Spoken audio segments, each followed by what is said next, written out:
Baik, sambil menunggu yang lain ya, peserta yang lain open cam, mungkin saya mulai ya kegiatan kita hari ini. Assalamualaikum warahmatullahi wabarakatuh.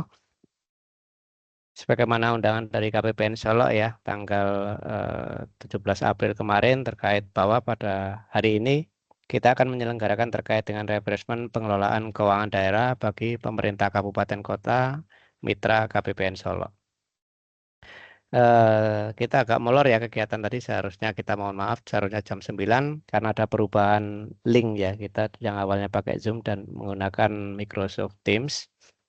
Jadi pada kegiatan agenda pagi hari ini ada dua hal yang nanti kita angkat. Yang pertama terkait dengan kebijakan penyaluran DAK fisik tahun anggaran 2025 dan juga terkait dengan surat yang nanti kita share juga ke teman-teman di BKD ya, mungkin untuk bisa diteruskan ke DPMN terkait dengan permintaan pendataan potensi nagari di tahun 2025.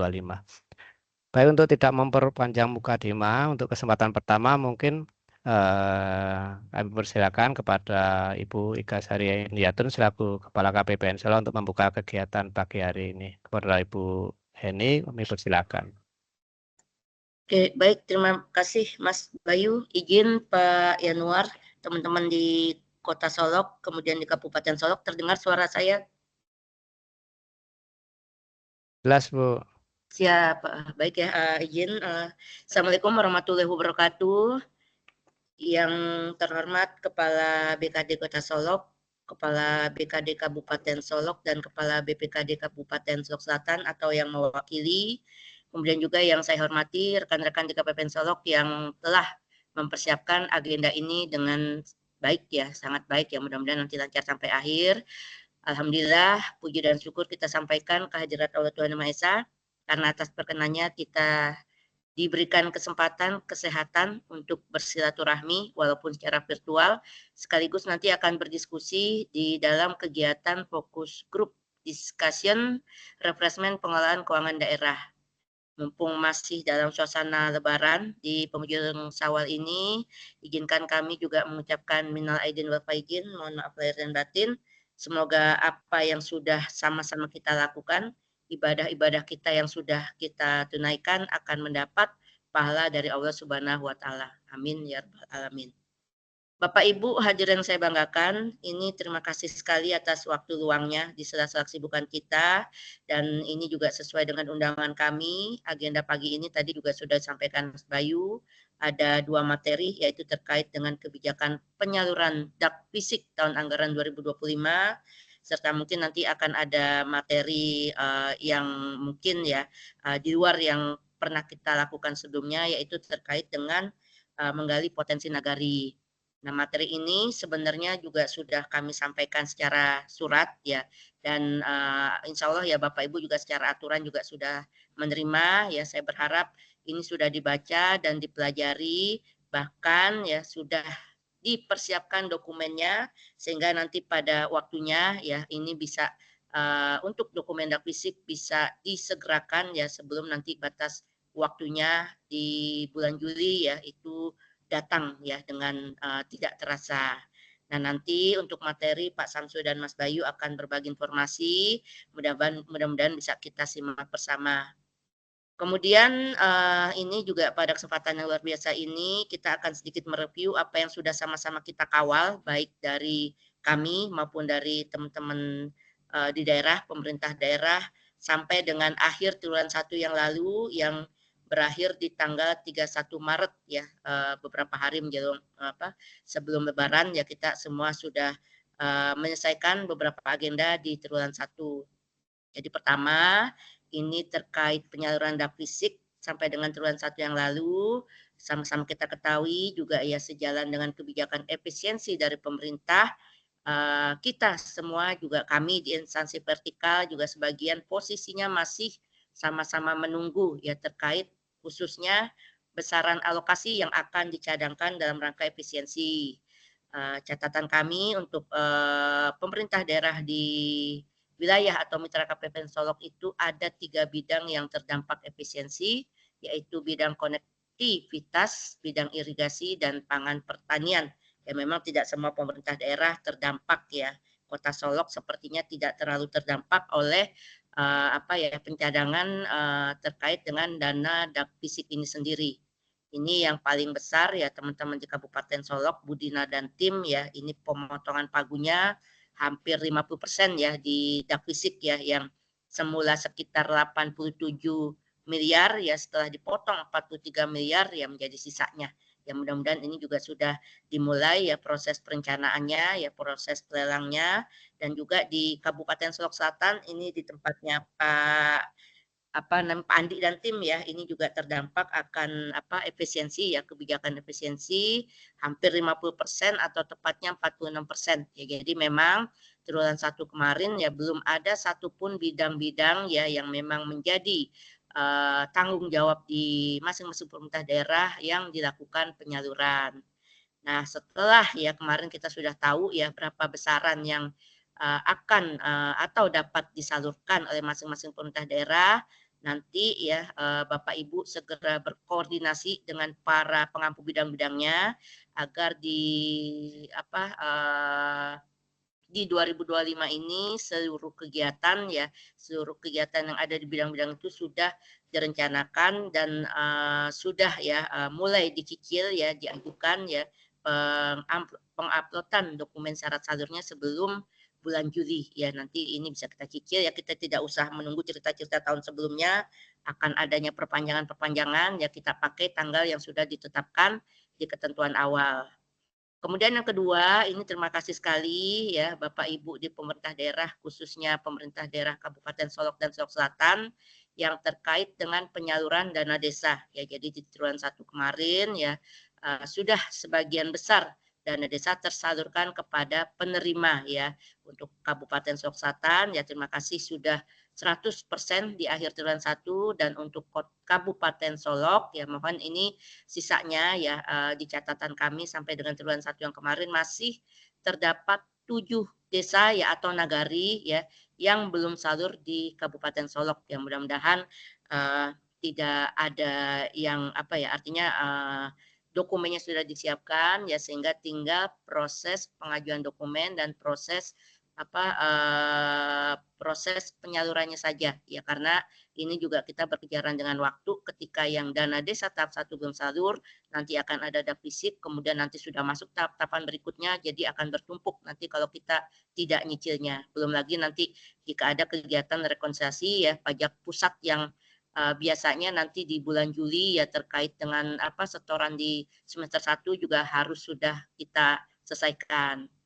Nah, ini kemudian Bapak Ibu yang sangat saya hormati ya, nanti di kegiatan ini mohon diskusi interaktifnya ya, isu-isu yang nanti disampaikan atau isu-isu lain yang mungkin menjadi tantangan Bapak Ibu di daerah dalam penyaluran transfer ke daerah. Karena ya nanti diskusi ini merupakan masukan ya bagi kami ya, informasi yang sangat bermanfaat, berharga ya, sehingga kami tahu ya karena masing-masing daerah tentu mempunyai tantangan masing-masing ya, dan jika memang membutuhkan penyelesaian tingkat lanjut ya, kalaupun kami tidak mampu memberikan solusi, ini tetap akan kami sampaikan kepada pimpinan ya secara berjenjang. Nah, mungkin itu ya Bapak Ibu sekalian ya yang dapat saya sampaikan ya. Sekali lagi terima kasih atas waktunya ya, kita di hari ini juga sangat padat kegiatan kita semua ya, mudah-mudahan apapun yang nanti disampaikan oleh teman-teman, apapun informasi yang mungkin dapat kami terima dari Bapak Ibu sekalian bisa memberikan manfaat ya. Itu ya karena kita ya mempunyai kewajiban yang sama dalam mengawal keuangan negara baik dari sisi APBN maupun dari sisi APBD ya, bagaimana ya kita bersama-sama mengelola negara ini untuk Indonesia yang lebih maju. Itu terima kasih atas kehadirannya. Billahi taufiq wal hidayah. Wassalamualaikum warahmatullahi wabarakatuh. Waalaikumsalam warahmatullahi wabarakatuh.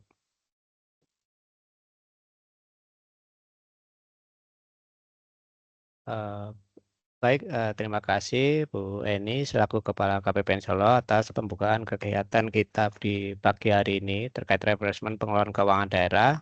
Selanjutnya, Bapak Ibu yang kami hormati, mungkin saya langsung ke materi ya Bapak Ibu. Yang pertama yaitu terkait dengan kebijakan penyaluran DAK fisik tahun 2025. Mohon izin saya share screen. Jadi materi ini sebenarnya udah ada di serasi ya. Mungkin di sini Bapak Ibu belum apa namanya tidak mengikuti serasi ya yang diadakan oleh DJPK. Di sini saya akan mengulang kembali terkait dengan DAK fisik. Kebijakan penyaluran DAK fisik masih sama seperti tahun sebelumnya ya Bapak Ibu ya. Jadi penyaluran DAK fisik dilakukan melalui pemindahan dari RKUN dan ke RKUD setelah Pemda memenuhi syarat salur. Ada 3 apa namanya jenis ya. Yang pertama pagu sampai dengan 1 miliar, terus rekomendasi KL dan juga bertahap dalam 3 tahap. Sebagaimana kita ketahui bersama, kami dari KP Pensel juga sudah menyampaikan petunjuk teknis ya, Bapak Ibu ya, dari 3 metode penyaluran ini dan seluruhnya sudah bisa Bapak Ibu penuhi gitu untuk kegiatan penyalurannya.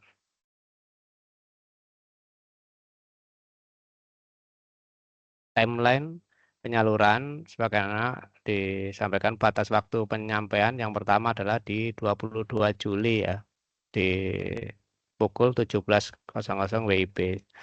Berkaca dari tahun sebelumnya ya, di mana ada perpanjangan ya sampai dengan 31, saya ingat saya sampai 31 Juli. Jadi kita di sini sebagaimana tadi arahan dari Ibu Kepala bahwa kita tidak perlu menunggu karena belum tentu tahun ini ada perpanjangan, termasuk perpanjangan adendum kontrak yang tahun sebelumnya ada perpanjangan.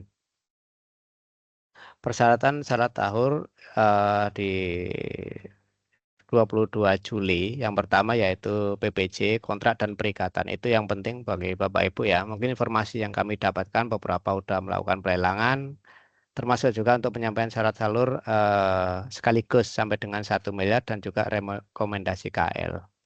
Selanjutnya nanti di tanggal 22 Oktober 2025 itu penyampaian syarat salur tahap 2. Namun ini tentunya menunggu petunjuk teknis lebih lanjut dari Direktorat Pelaksanaan Anggaran.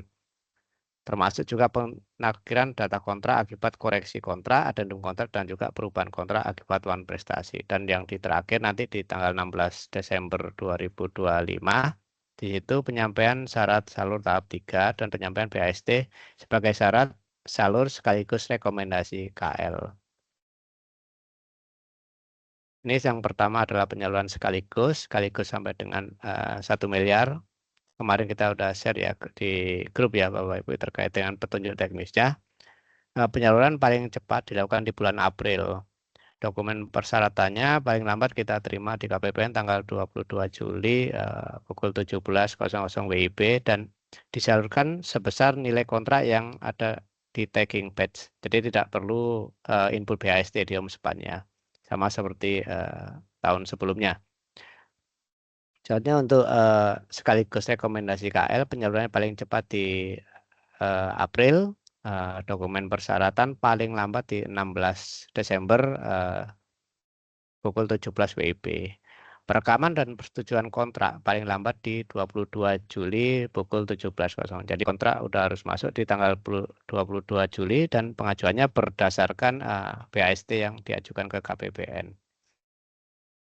Dokumen persyaratannya Perda APBD tahun anggaran berjalan, laporan realisasi penyerapan dana dan capaian output kegiatan DAK fisik tahun anggaran sebelumnya, laporan hasil review APIP di tahun anggaran sebelumnya, foto dan titik koordinat, laporan sisa DAK fisik. Ini mungkin yang poin 5 ya terkait laporan sisa DAK fisik ini. Kami mendapat informasi dari pusat bahwa untuk kegiatan-kegiatan yang penggunaan sisa di tahun 2024 Bapak Ibu sudah bisa melakukan perekaman. Cuman cetakannya mungkin nanti ada yang tercetak di tahun 2023 karena untuk saldo sampai dengan 2024 tidak bisa, posisi saat ini tidak bisa dicetak karena menunggu final dari kantor pusat karena ini kemarin kan ada proses rekon ya Bapak Ibu ya, rekon untuk sisa DAK fisik 2018 sampai dengan 2023. Jadi menunggu final dari pusat karena masih ada pemerintah daerah yang belum menyelesaikan rekonsiliasinya. Jadi itu masih ditunggu. Jadi ini sifatnya nasional Bapak Ibu. Tapi ini tidak mengganggu proses Bapak Ibu memenuhi dokumen syarat yaitu laporan sisa DAK fisik. Silakan apabila ada sisa penggunaan dak fisik di tahun 2024 kemarin yang digunakan di tahun 2024, silakan dilakukan perekaman. Selanjutnya yang keenam adalah RK yang telah disetujui KL teknis. Dan yang ketujuh daftar kontrak kegiatan, yang kedelapan daftar BAST yaitu khusus untuk sekaligus rekomendasi KL. Dokumen persyaratan penyaluran poin atau nomor 1 sampai dengan 6 dapat dipenuhi dari penyampaian syarat oleh bidang disampaikan paling lambat 22 Juli pukul 17.00 WIB dan dapat disalurkan dalam beberapa batch. Berikut contoh kegiatan penyaluran sekaligus rekomendasi KL. Jadi di sini gambarannya misalnya ke bidang pendidikan, subbidangnya SMA, menu revitalisasi, kegiatan seperti itu. Istilahnya di per batch gitu kan, rekomendasi KL. Termasuk juga untuk kesehatan dan KB, subbidang dan menunya adalah masing-masing sesuai dengan kegiatan yang dikontrakkan gitu. Selanjutnya kita lanjut ke penyaluran tahap bertahap, masih seperti tahun sebelumnya, tahap 1, tahap 2, dan tahap 3 ya. Yang tahap 1 ini paling cepat di Februari dan paling lambat di 22 Juli ya. Perda lampiran untuk persyaratan tahap 1, Perda APBD tahun anggaran berjalan, LRPDJO, pelaksanaan dak fisik tahun anggaran yang lalu dari laporan realisasi penyerapan dana capaian outputnya ya. Terus foto dengan titik koordinat, RK yang telah disetujui KL, daftar kontrak kegiatan, termasuk juga laporan hasil review dari APIP atau Inspektorat tahun anggaran yang lalu, serta laporan sisa penggunaan sisa DAK fisik. Soalnya di tahap 2 ini di posisi di 22 Oktober ya Bapak Ibu ya ini ya. 22 Oktober paling lambat pukul 17.00 daftar kontrak kegiatan yang bersifat final, laporan nilai rencana kebutuhan dana untuk penyelesaian kegiatan dengan capaian output 100. LRPD paling sedikit 75% dari dana yang diterima di RKUD tahap 1. Jadi istilahnya 75% paling sedikit di tahap 1 baru bisa diajukan. Sama persis seperti tahun sebelumnya. Foto dengan titik koordinat, laporan hasil review dari APIP dan juga laporan sisa dan penggunaan sisa DAK fisik. Saja untuk tahap 3 paling cepat di bulan September dan paling lambat di 16 Desember 2025 pukul 17 WIB. Laporan nilai rencana kebutuhan dana untuk penyelesaian kegiatan dengan capaian output 100 LRPD paling sedikit 90 dari dana yang diterima di RKUD tahap 2 dan capaian output paling sedikit 70%. Foto dengan titik koordinat, laporan hasil review APIP untuk tahap 2, serta laporan sisa penggunaan sisa dak fisik. Penandatangan dokumen salur. Dokumen persyaratan penyaluran, laporan realisasi penyerapan dana dan capaian output, LRPDJO, kegiatan DAK fisik per bidang atau subbidang, daftar kontrak kegiatan DAK fisik per bidang subbidang, laporan yang memuat nilai rencana kebutuhan dana untuk penyelesaian kegiatan dan atau perubahan data kontrak, serta laporan sisa dak fisik dan penggunaan sisa DAK fisik. Ditandatangani oleh kepala daerah atau wakil kepala daerah. Dalam hal berhalangan dapat ditandatangani oleh pejabat yang diberi kewenangan untuk melaksanakan tugas fungsi sebagai kepala daerah. Jadi di sini untuk yang melaksanakan tugas fungsi sebagai kepala daerah Bapak Ibu. Jadi di sini PLT ya Bapak Ibu. Jadi bukan kepala BKD atau BPKD-nya gitu. Apabila memang berhalangan gitu keduanya gitu ya. Dan dapat berupa tanda tangan elektronik sesuai dengan ketentuan perundang-undangan berlaku. Misalnya dokumen salur syarat salur ya ini data dari Direktorat Pelaksanaan Anggaran per 14 April kemarin itu dokumen dari seluruh pemerintah daerah yang ada di Indonesia gitu ya. Ini jumlah daerah yang sudah berkontrak ada 67 daerah, jumlah kontrak kegiatan ada 590 dengan status ada yang direview APIP 316, review dinas 316 maksud saya, direview APIP 1, disetujui APIP 47 dan disetujui Pemda 226. Dengan penjelasan rincian sebagaimana tampilan di sebelah. Dan untuk mitra kerja KPPN soalnya Bapak Ibu di kabupaten kota belum ada ya, kita harapannya sih bisa disegerakan gitu, maksudnya dicicil.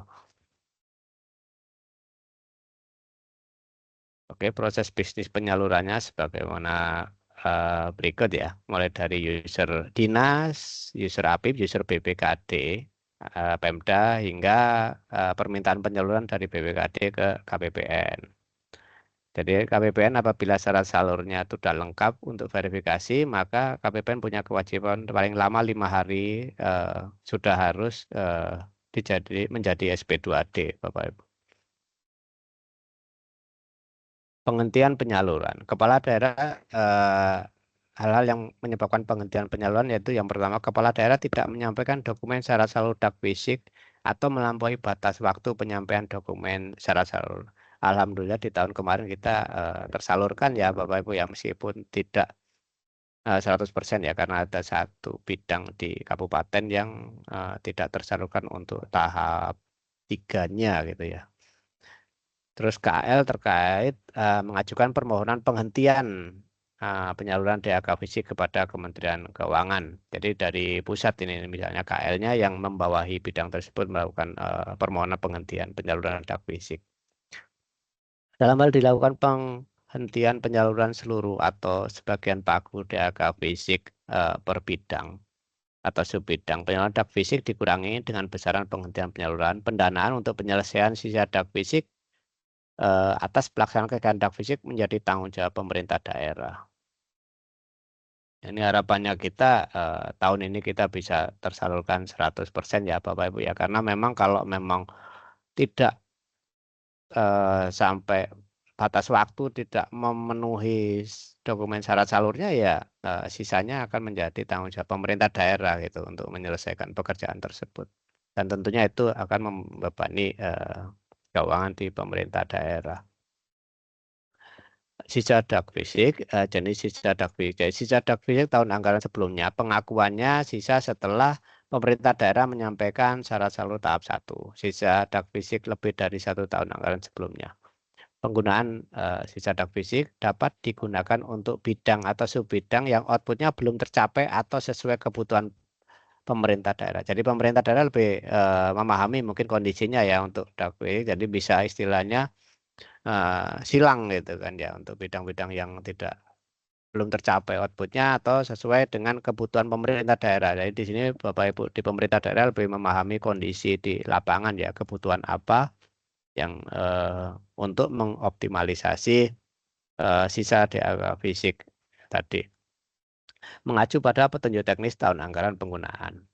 Rekonsiliasi DAK fisik ya telah dilaksanakan rekonsiliasi sisa DAK fisik sampai dengan 14 Februari 2025 ya melalui KPPN, dan alhamdulillah untuk KPPN Solo seluruh 3 kabupaten kota yang ada sudah menyelesaikan proses sisa DAK fisik sampai dengan 2023 kemarin. Saja masih terdapat 16 pemerintah daerah yang belum menyelesaikan proses DAK fisik. Jadi pagu finalnya itu nanti nunggu seluruh pemerintah daerah menyelesaikan proses rekonsiliasi. Hasil rekon digunakan sebagai pengakuan saldo akhir yang ditetapkan dan dicatat dalam UMSPAN sebagai dasar pemerintah daerah untuk menggunakan sisa DAK fisik tersebut. Ini 16 pemerintah daerah yang kemarin belum menyelesaikan ya Bapak Ibu ya. Saya lanjut aja.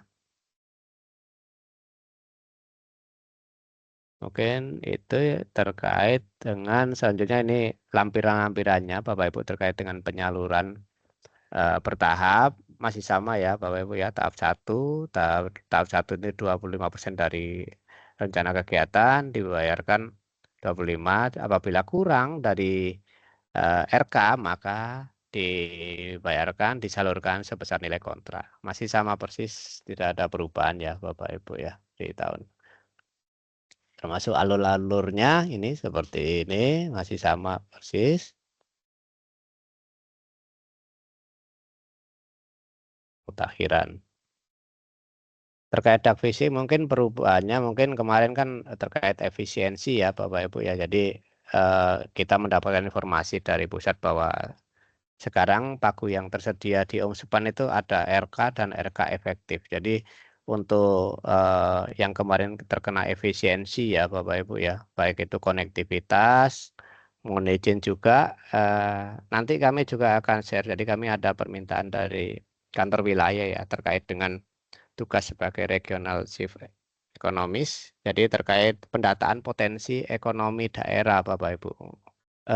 Mungkin itu ya Bapak Ibu ya terkait dengan materi terkait kebijakan penyaluran DAK fisik tahun anggaran 2025 dan memang tidak ada perubahan sama sekali ya Bapak Ibu ya, hanya memang ada efisiensi kemarin serta apa namanya penyesuaian di laporan sisa DAK fisik setelah rekon. Termasuk juga tadi permintaan terkait potensi nagari ya Bapak Ibu ya. Nanti kita share lagi permintaan datanya. Mohon izin Bapak Ibu bisa membantu kami lah istilahnya ya untuk memberi berkoordinasi dengan teman-teman di DBMN guna mendukung pengembangan potensi perekonomian di nagari di Provinsi Sumatera Barat. Bapak Ibu yang hadir, yang saya hormati dari perwakilan pemerintah kabupaten kota yang hadir pada kegiatan pagi hari ini. Selanjutnya, meskipun kegiatan ini berakhir, Bapak Ibu juga bisa ya, maksudnya apabila ada perkembangan terbaru terkait dengan progres DAK fisik, termasuk kendala-kendala, bisa disegerakan disampaikan ke kita gitu, biar kita bisa lebih cepat diskusinya dan meminimalisir kendala yang datang nantinya. Mungkin sekian ya dari kami, dari KPPN Solo. Apabila dalam kegiatan ini ada yang kurang sempurna, penyampaian yang tidak pada tempatnya, saya mohon maaf. Terima kasih kepada Bapak Ibu peserta semuanya. Saya akhiri, wabillahi taufiq wal hidayah. Wassalamualaikum warahmatullahi wabarakatuh.